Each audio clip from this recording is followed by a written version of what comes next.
Okay, go for it. Okay. A bird ola which one made above in the manner of an ola offering, the designation of an ola is valid. If he made it in the manner of an ola offering for the designation of a katos, it is valid, but it is not credited to the owner. In the manner of a katos offering for the designation of ola, or in the manner of a katos offering for the designation of katos, it is invalid. If he made it below in any of these manners, it's invalid. And all of them do not contaminate with tuma via the throat, but one is subject to the laws of mila on their account, except for the bird katos, which was made below in the manner of a katos, offering for the designation of a katos. If a bird ola was made below in the manner of a katos offering for the designation of a katos, Rabbi Eliezer says one is subject to me'ila on its account, but Rabbi Shua says one is not subject to me'ila on its account. Rabbi Eliezer says, if a katos offering which is not subject to me'ila when it has been offered for its own designation is nevertheless subject to me'ila when one changes designation, then an ola offering which is subject to me'ila when it is offered for its own designation should surely be subject to me'ila when it changes its designation. Said Rabbi Shua to him, not so. If this can be said of a katos offering whose designation one changed to an ola, it is because it has changed its designation to something which is subject to me'ila. Can the same be said of an ola offering whose designation once changed to a katos, in which case he has changed his designation to something which is not subject to me'ila? Said Rabbi Eliezer to him, that most holy offerings which one slaughtered in the southern part of the courtyard, which he slaughtered are the lower holiness designation serve as proof, and that he has changed the designation to something not subject to me'ila, and yet they are subject to me'ila. So too, you should not wonder at an ola offering that even when one changes the designation to something not subject to me'ila, it nevertheless remains subject to me'ila. Said Rabbi Yeshua to him, not so. If this can be said of most holy offerings which one slaughtered in the southern part of the courtyard, and which he slaughtered for lesser holiness designation, is because he changed their designation to something which has forbidden parts and permissible parts. Can you say the same for an ola offering whose designation was changed to something which is entirely permissible? If he formed Malika with the left hand at night, or he slaughtered no, that's it. Yeah. Right? Okay. Right. Mishna Hay is mine. Right. Okay. So now Mishna Hay is a little bit of a tricky one. Okay, and you got to watch this one closely. We're trying to work out now if because Malika is quite an interesting little anomaly in halacha. Right. Normally, when you shecht, if you take kodshim out the picture, when you do shechita, what do? You take a knife, you shecht the animal from the front of the neck, and that makes it kosher. Malika is exactly the opposite. It's like you're not using a knife. Kohen's using his thumbnail. And he's not shechting from the front of the neck, he's shechting from the back of the neck. Now, normally, such a thing would render a bird a nevela, and not just not kosher, but like nevela legamre, and nevela meaning that it's even going to be mitame. Okay, so by the way, you'll see that in this Mishnah over here, mitame b'beis blia. That's code for nevela. Okay. So nevela is a bird is any creature that died without a proper shechita. Okay, now we're gonna see various different versions of malika's gone wrong or shechita's gone wrong, and we want to find out like what does this make the creature into a nevela or not? Okay, so it's possible, but does the creature but does it now become a nevela? Is it now mitame if a person swallows it?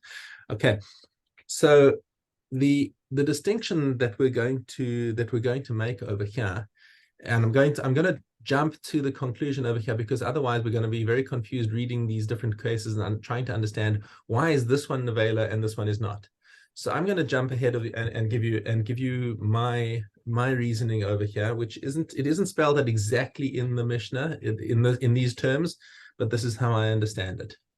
So if the psul in Malika is caused because of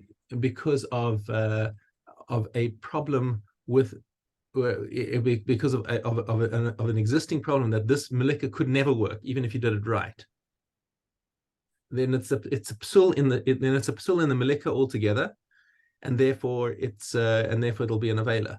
But what do you mean if he did Malika even right? That you know, if it's a psul, in the malika itself, okay, that means you're going to have a nevela. But if the psul came about for a different reason, that's not that's sort of external to the malika itself, then we're going to find that even though it's pasul, it's not going to be an avela. Let's jump into this and see how this principle is going to apply. So if he does the malika with his left hand, he's supposed to do it with his right hand. Or balayla, he did it at night when malika is never kosher. Okay, shachat chulin bifnim, or he shechted a chulin animal inside the azara, which you're not allowed to do. V'kodshim b'chutz, or he shechted a kodshim animal with a knife outside the azara. Einan mitamin b'veis habliya. So even though these are possible ways of shechting the animal, it's not because there was something wrong with the way he did the malika or with the subject of the malika. It's just because there was a technicality. He did it at night. He did it with the wrong hand. He did it in the wrong place. But these are technicalities of why you did it wrong. But nonetheless, the action itself is still a kosher shchita action. Okay. On the other hand, malak b'sakin, if he did the malika with a knife, that's not a malika. Malak chulin bifnim, or if he did a malika on a chulin bird inside the azara, even if it's inside the azara, malika on a chulin bird is not a shchita. Okay, kodshim b'chutz, or he did a malika on a bird outside the azara. It's another interesting thing because that's not somehow outside. Doing the malika outside is not just a technicality, or it's just that malika only works inside the azara. And I want to contrast that with doing it at night. Was like he did the malika at night inside the azara. The time is not something that says that okay, malika can't ever work at night. It's just that malika, you did it at the wrong time. It's the place that's really kovaya, not the time. Okay, so if he did malika on the kodshim outside, also not it's going to be a nevela. Torin shelo higiyaz manan. Now, what about a turtle dove that's too young? It's not yet kosher lemizbeach. So now what you're basically doing is malika on a bird that's not kosher lemizbeach. So that malika automatically cannot work. It's not just a technicality, it's that you're doing a malika on an animal that can't be kashed by a malika. The malika could be perfect. He didn't do anything wrong, so that the bird is too young. But the bird is too young. Or b'nei yanashe avaz manan. Or conversely, the young doves, well, the b'nei yana that now are too old. So by the same principle, it's a bird that cannot be kasher lemizbeach. And therefore doing malika on it is not going to be a shchita. Shchita only works on birds that are kosher lemizbeach.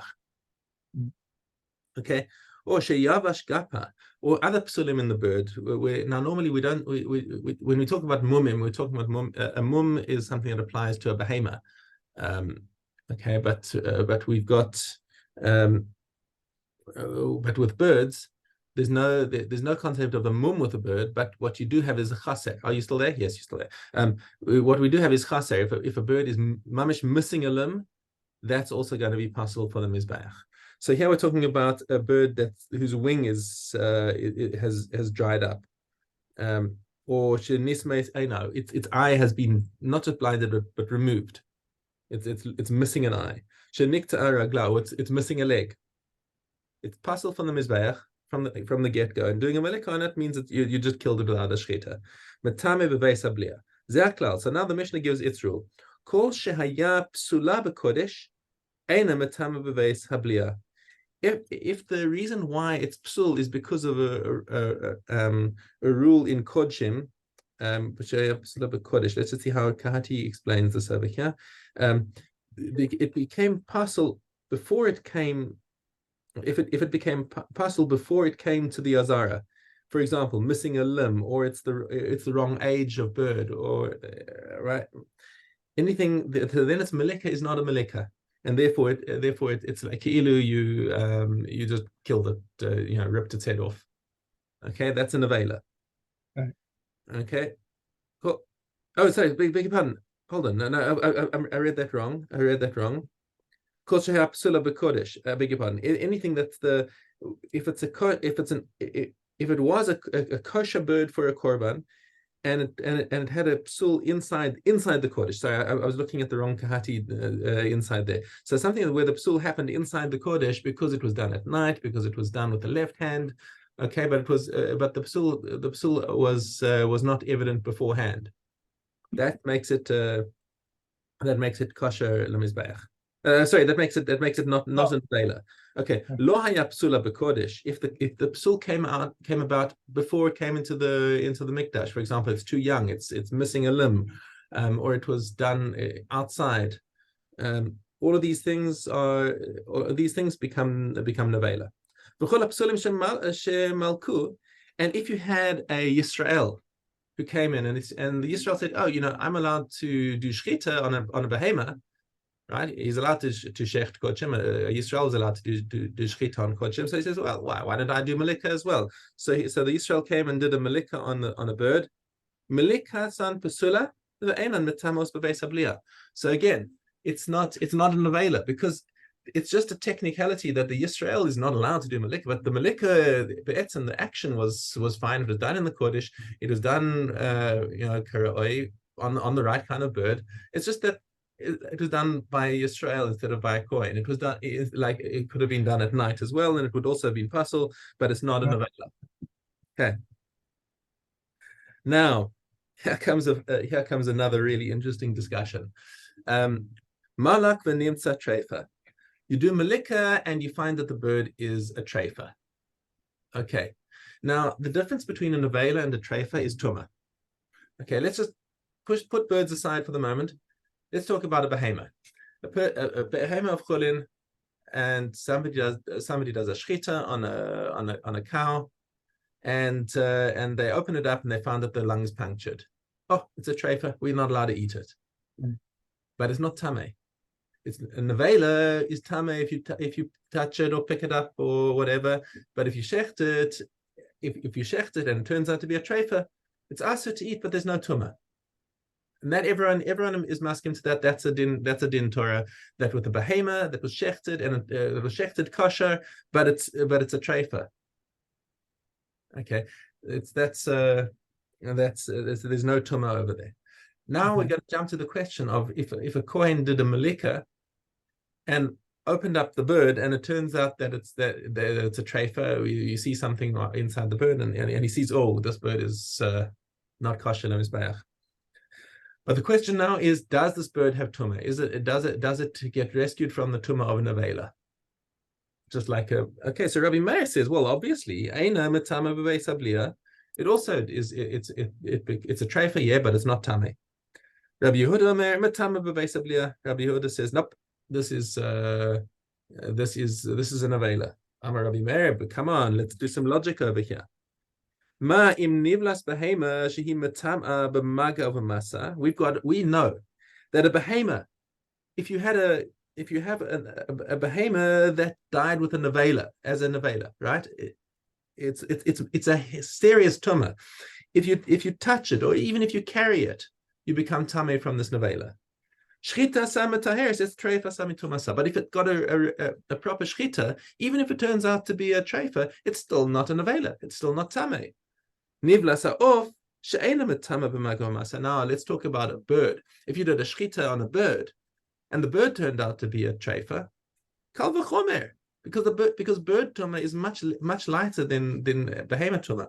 Bird tumah doesn't happen if you just touch it or carry it. You have to actually swallow it to become tameh from it. So it's a much lighter form of tumah. And if shchita can be metaher a behemoth, then for sure it can be metaher a bird. Okay.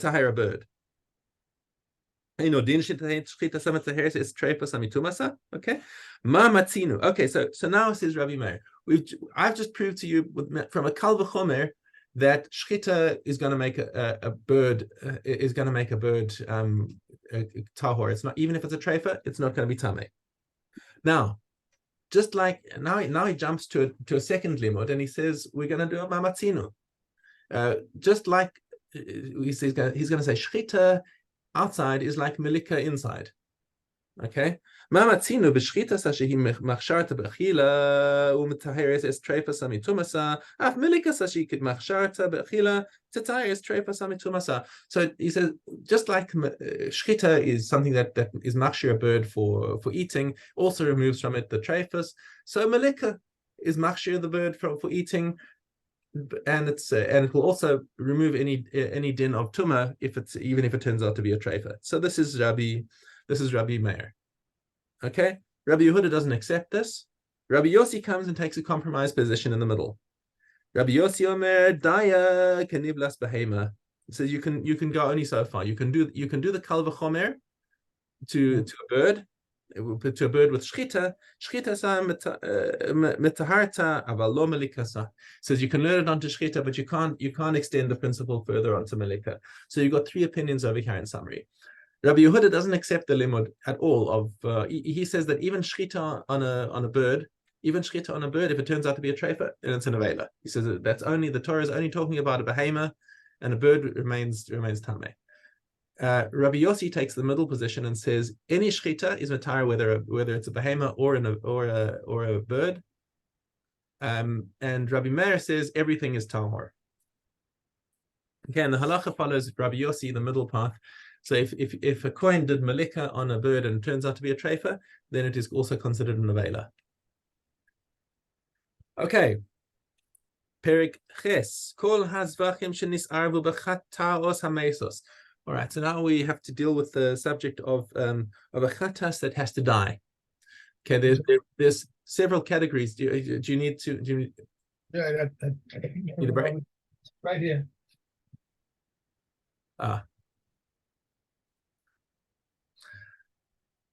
So there are 5 different categories of a chatas that has to die. Okay, and where you can't do anything with it, it has to be just locked up and left to starve. Okay, right. So if a chatas animal became pregnant and gave birth, it's young, cannot be used for anything. Okay, then there's tamuras chatas. If somebody did tamura on a chatas, also it is in other words, he tried to swap an animal, then the one that he tried to swap for it takes on the kedusha of the chatas, but you can't do anything with it. Right. Okay. Chatas shemeisu ba'aleha. If somebody designated an animal for a chatas and then the owner died.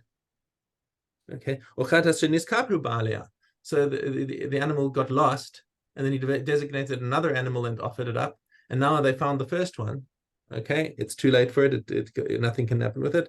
Okay, b'chatas she'avra zmana shnata, or a chatas animal that became too old to be sacrificed. Okay, so all of these things are chatas that has to be left to die, and now it got mixed up with other korbanos. So now normally when we have a mix-up thing, we say, okay, is there din of bittul? Can we say how many of them do we have to get mixed up before we can say, okay, it's avad berov or whatever, however much bittul? But we don't say that because a behema, each behema is so chashuv. It doesn't matter how many. You can have 10,000 animals, but that one chatas that got mixed up in there cannot be nullified, right? Or if it was, or if you take instead of chatas a chatas that has to die, you can have a shor niskal, an ox that was sentenced to be stoned. I feel like even 1 in 10,000, yeah, musa kulam. Then you have to leave all of them to die because there's nothing you can do with them. Now, what happens if the animal that got mixed up was a shore that had an avera done with it, which is probably bestiality, or shehemes is adam, or one that killed a person al pi echad, that had only one witness against it, so it's not actually sentenced to die, or al pi bahabalim, or if the owners confessed that the animal killed somebody. Nearby, an animal that was used for bestiality or that performed an act of bestiality on a woman. Muktzeh is it had been set aside for avodah zarah, or it was actually worshipped b'nevad. Be'esnan, it was exchanged for a prostitute's hire. Over mechir, it was exchanged for a dog. Ubekilaim, or it's the offspring of a goat and a sheep. Ubetrefa, or it was an animal that was that's a trefa, ubeyotze dofin, or an animal born by cesarean. Yeru achistavu. Now all of these psulim are not animals that need to be left to die. They're just animals that are possible for the mizbeach. So what you do, you have to leave them. You have to leave them to pasture until they develop a mum. Once they've developed a mum, you redeem them, you sell them. And then you can say what's the most valuable animal from there, and use that money to bring the korban that you need to. If these animals got mixed up in regular chulin that is the Israel mizbeach, and then let the chulin animals be sold to people who need. So let's say some kochim animal. So let's say an animal that had been designated for an olah got mixed up in a whole bunch of chulin animals. Then what he has to do is he has to sell all of these chulin animals to people. He's got to stand by the harabais and say, listen, do you need an olah? Do you need an olah? And he has to sell all these animals to people who need an olah. Okay, and that's where we end for today. We did a lot of it was quite some fairly complicated mishnayos over here. So I don't think we're going to be able to do all of our chazars, but let's do what we can. Okay, Dalet base.